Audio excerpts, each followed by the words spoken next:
Look at the western coast of the Indian subcontinent. Gujarat accounts for roughly 6% of the nation's total landmass, but that small footprint punches above its weight, generating nearly 27% of India's total exports and processing 40% of all ocean cargo. Right now, a $100 billion infrastructure overhaul is ripping through the state. New transit corridors, expanding metros, and a high-speed rail network are compressing the travel time between major financial centers and local manufacturing zones. These figures raise a specific question. How did this coastal strip become the primary engine of India's manufacturing and trade? This density of production is the continuation of a maritime history that has shaped the region for centuries. 4.5 millennia ago, while much of the world was still navigating early agricultural settlements, the Indus Valley civilization was engineering complex urban networks right here on this coast. These are the excavated ruins of Lothal. It stands as one of humanity's earliest examples of deliberate urban planning and maritime infrastructure. Builders here studied the shifting tides of the Gulf of Combat. They constructed an immense baked brick basin designed to withstand harsh currents, allowing ships to enter safely at high tide and remain docked for unloading. Precious stones, copper, and finely crafted beads flowed out of these exact docks, crossing the Arabian Sea to supply the markets of ancient Mesopotamia and Egypt. From its inception, Gujarat was engineered as a gateway. Global connection and commerce have always been its defining characteristics. By the medieval period, that early maritime foundation expanded into a massive network. The state's ports became mandatory stops for merchant fleets arriving from East Africa, the Arabian Peninsula, and eventually European maritime powers. Centuries of negotiating with foreign traders ingrained a specific mindset into the local population. It fostered a culture built on assessing risk, accommodating outsiders, and seizing commercial opportunities. By the early 20th century, this environment produced figures who would apply these local traits to the political stage. Chief among them was Mahatma Gandhi.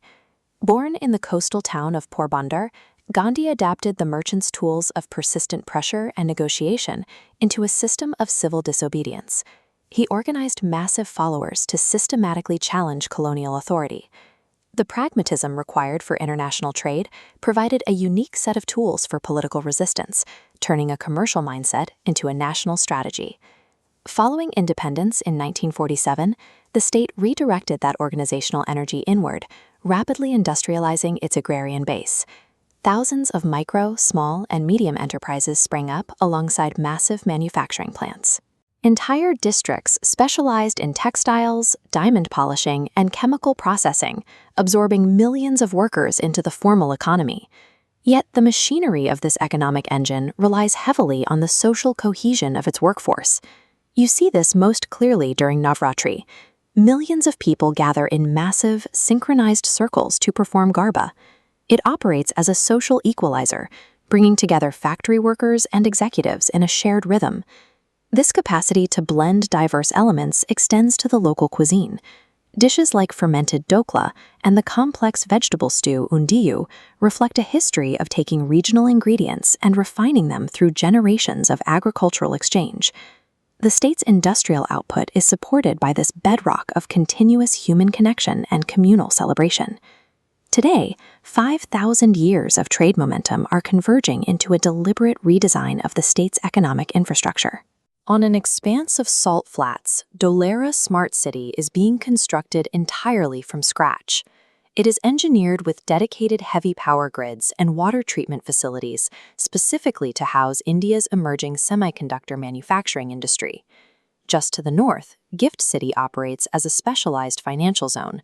It currently manages over $100 billion in cross-border assets, pulling international banking operations directly into the state. Simultaneously, vast tracts of the Kutch Desert are being covered in solar panels and wind turbines, forming one of the largest contiguous renewable energy parks on the planet to power these new industrial zones. The engineering logic found in the tidal docks of Lothal is being applied once again to these high-tech clusters, both designed to capture and direct global wealth through this specific corridor. Gujarat is currently constructing the physical and financial architecture for India's economic future. Its oldest function as the subcontinent's primary global hub has been fully realized.